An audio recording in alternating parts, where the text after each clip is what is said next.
What's up, guys? Morning after the fights.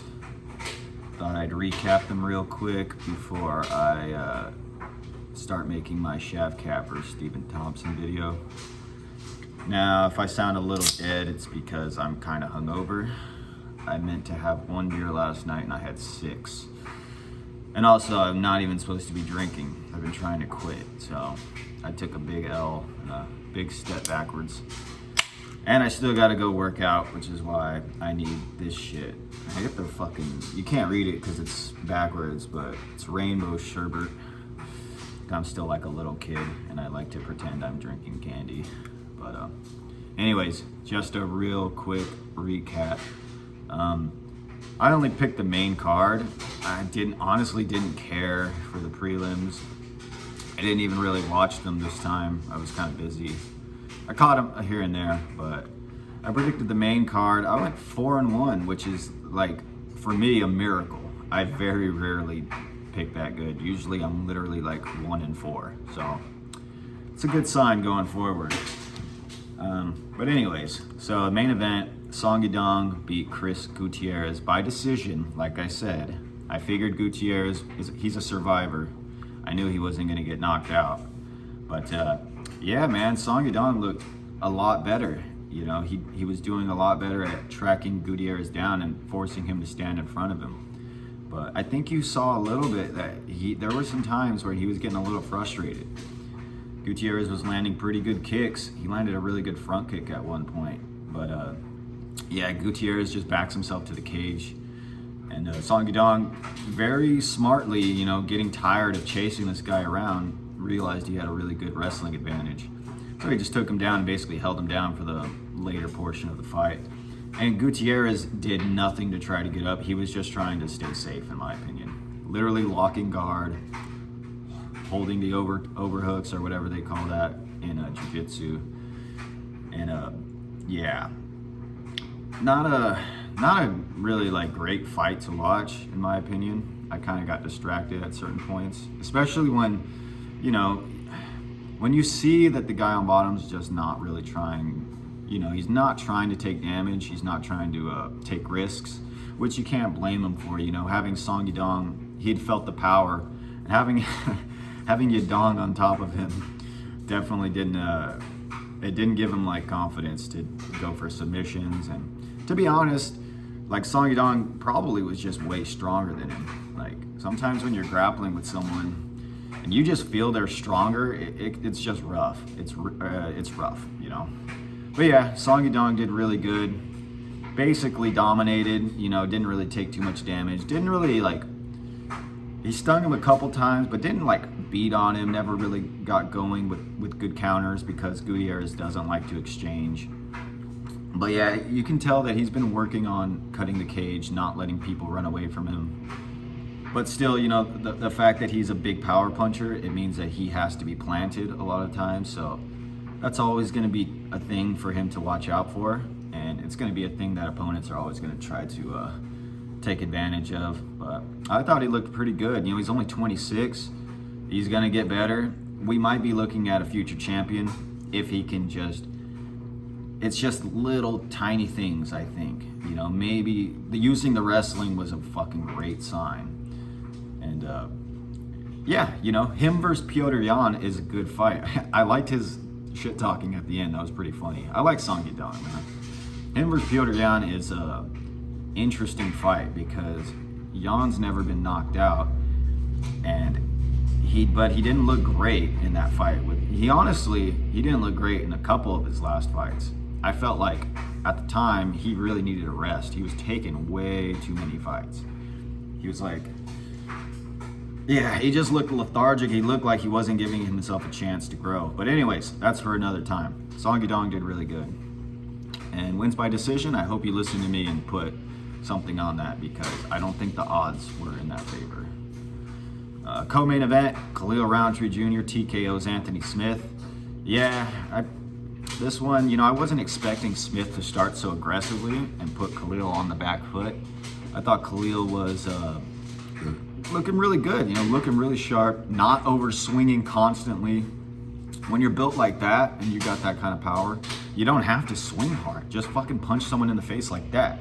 Like his hands and arms and just physique and just, technique is good enough to just pot shot people and hurt them. And you can see when Smith was pressuring, Khalil wasn't being reckless. He overswung, he's gonna overswing because he knows his power. He knows he can knock people out. So that's his game, But credit to Smith, he was hanging tough in there. He took some big shots, took a big headbutt in the beginning of the first round. Smith's 1-2, wasn't really there. He couldn't get his jab going against the southpaw. Wasn't trying to eat that counter right hook. So he was trying to trap that hand. You see Smith was doing a real good job, though, when he was doing it, of reaching out. He would reach and grab Khalil's right hand. And you can see that kind of bugged Khalil. He doesn't really like to hand fight. He likes to keep it low so he can come over the top with the counter. So the hand trapping by Smith was good, but it was just the fact that, I don't think Smith was the most prepared for this fight. He didn't use his clinch or grappling, and honestly, Khalil looked stronger in the clinch, despite being shorter. He's what we like to call a brick shithouse. He's just built different. He was a big fat guy, and now he's a fucking terrifyingly buff jacked dude. But the finishing sequence was beautiful. Right uppercut, left overhand, just rocked Smith's shit.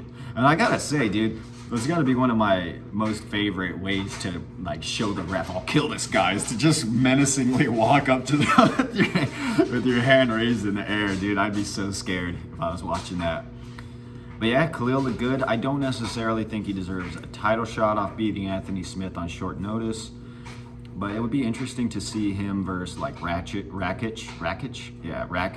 But I think Rakic wants Jiri, or maybe Jan Blachowicz when he comes back. He can give Jan some problems, but that's we'll see. But yeah, man, really good, really patient. His cardio looked way better. He was still dangerous. He's always dangerous at the beginning of rounds, but he still looked good. He still looked in there. He wasn't getting overwhelmed. Smith was trying, but he was not going away. So credit to Khalil Roundtree. Credit to Anthony Smith for fighting a scary dude like that on short notice. Not easy, especially. It's just not easy. It was a bad style matchup to begin with, in my opinion. But yeah, and no calf kicks. That was weird. I didn't even put that together. That Khalil's a southpaw, so the calf kick wasn't so much of a big deal. I don't know why I didn't think about that. But yeah, good, really good performance. Not much to say. Then we had Nazareth hack press by Jamie Mullarkey. Oh, by the way, I picked Khalil Roundtree by first round KO. He got it in the third, so not quite on there, but hopefully you put money on him by TKO, which was probably wasn't great odds. Anyways, next fight.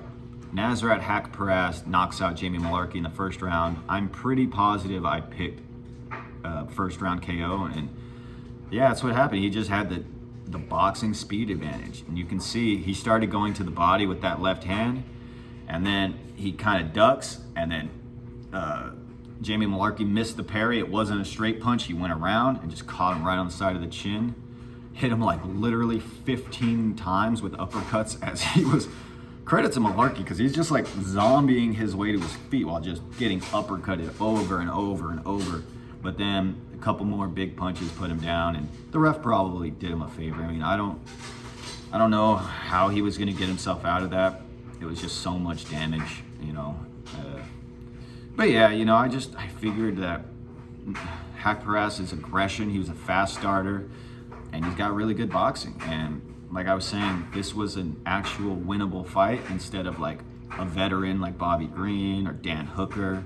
These guys are real high level. Drew Dober. This was someone that he can actually go in there and feel comfortable enough to work his game a little bit more better.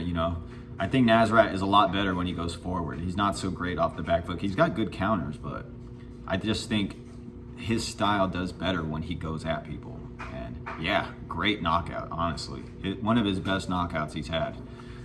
Poor Mullarkey, it's a tough matchup sometimes. Sometimes you get guys that are just faster than you and they just time you.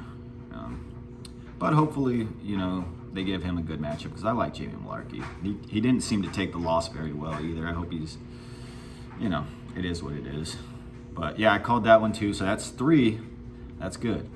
Sumar Dewerji gets submitted by Tim Elliott. I picked Nascimentos to submit Sumo Dewerji, so I'm going to count this as a win, even though Tim Elliott's a different fighter, but I don't see much difference.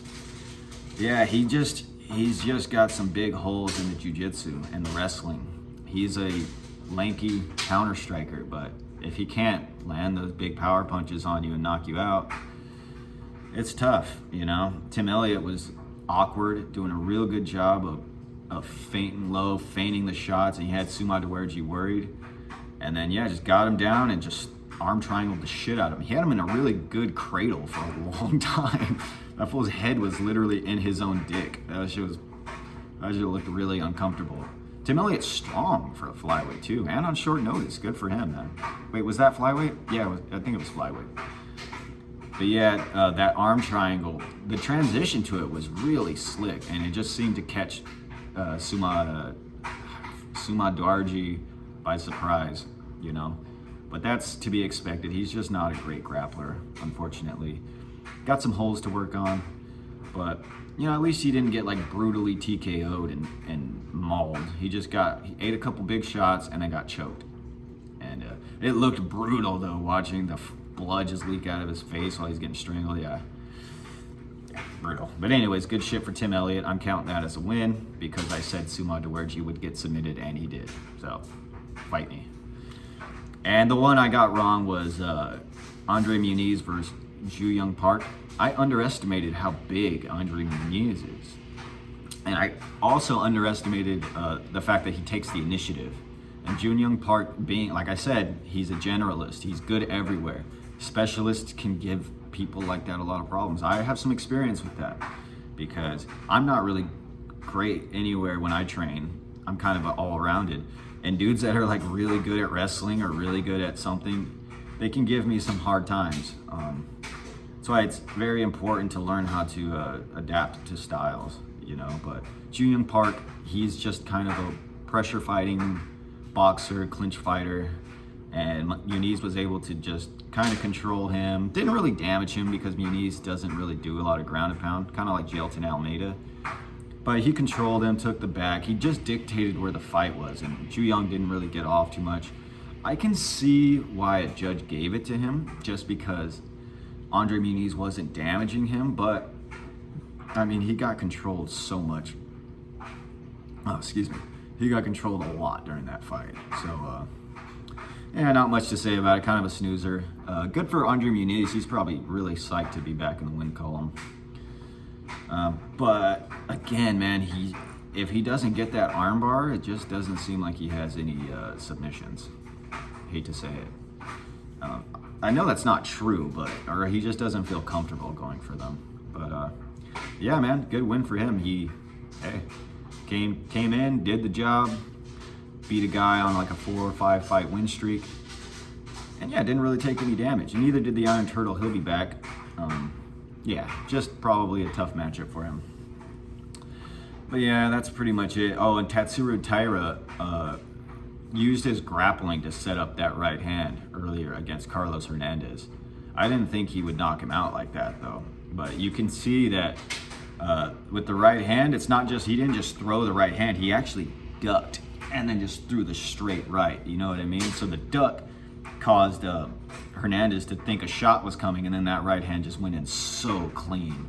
That's definitely his best performance he's ever had. That was a nice right hand, and we need to get that guy a tougher matchup, let's be fair.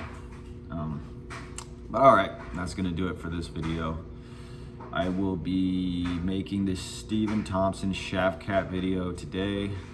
I got some good reads on that, and I think, yeah, I'll save it for the video. But like always, thank you for watching. Please like the video. I hate to ask, it sounds so stupid, but it does help. Also, if you are still watching, remember, your pee-pee is huge, gigantic, huge, that big, bro. You are a legend. God bless you. All right, take care.